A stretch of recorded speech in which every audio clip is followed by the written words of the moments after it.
atë pjesën e pedagogjike në gitarë, ku deri më tani kam mësuar apo apsuar diku mbi 700 gitaristë, që janë sot gitaristë njohur në Prishtinë që performues grupet e veta, për shembull.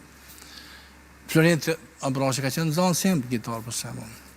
Shpadi edhe ka qenë zonësim, Arnor Gashi që është tash edhe filharmoni punon. Urime edhe shumë tjerë, nuk mund t'i ceke janë shumë. Por ka qenë për mu një pasion që une e kam zgjedhur këtë profesion. Nuk kam përfitu shumë materialisht, po kemi bijetu. Art ka knasi, më thënë shpirtnor, nuk ka knasi materiale, ashtu që unë jam shumë i kënaqur me këtë profesion. Nuk e kishe ndru asnjëherë?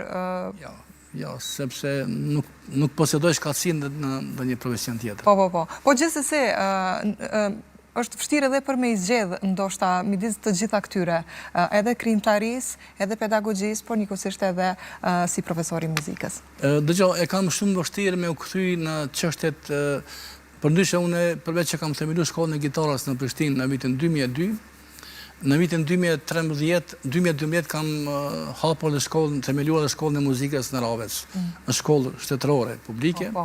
Kam qenë iniciator, kam pas knasime qenë, obligim moral. Tani kjo shkollë ka dikur edhe 500 punëtor. Po shkolla publike më ka lollë, sepse ka shumë birokraci, nuk ka punë ashtu si duhet, si në punë private për shembull.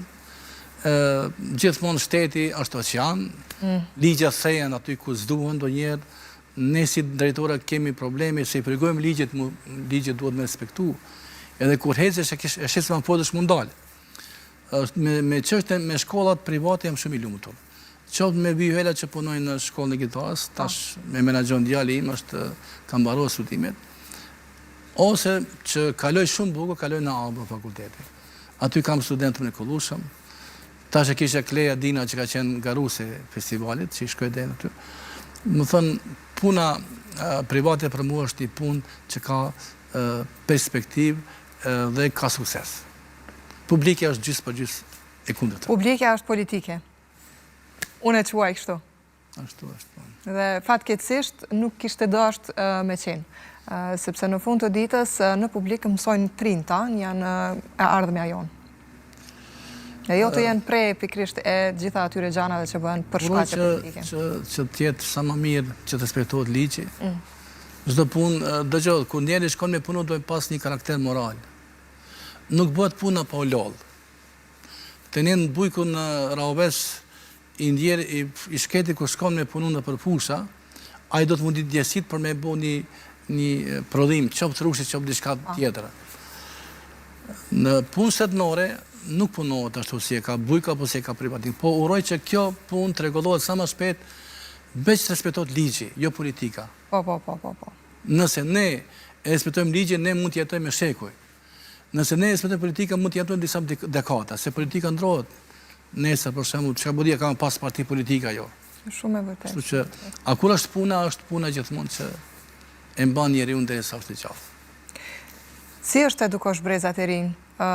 Brez pas brezi, gjenerat pas gjenerate dhe normalisht një numër shumë i madh i atyre që tashmë vetë se janë performues, janë pjesë e grupeve edhe në një farë forme ti je mësuesi i atyre? Po ti jesh një mësues ka përgjegjësi, ka knasi dhe është një mision. Është një mision. Sepse po ta edukosh dikën është merita jote. Shumica e shkencëtarëve të mëdhej botëror thonë që mësuesi i mirë dhe më thonë gjithmonë prodhon nxënës të mirë, edukon nxënës të mirë. Dhe kur nuk është mësuesi i mirë, atë nuk ka nxënës të mirë. Unë mendoj se është kënaqësi me punu me fëmijët. Unë tani me këtë punë kam që punoj edhe me fëmijët, edhe me moshët që janë student. Dhe vërtet kur shkoj me punu në veç kam një relaks. Gjithmonë kam një mision që do ta kryej, që do të më kryej. Dhe normalisht që puna me sukses do të vjen nga dale. Sepse gitara nuk punohet, nuk mund të mësohet shpejt dhe ku do të më shku disa muaj, por janë ato plan programe që duhet me u bazu, edhe normalisht edhe koha që do të më shku për diçka për mësuar atë. Shumë e vërtetë dhe e thatë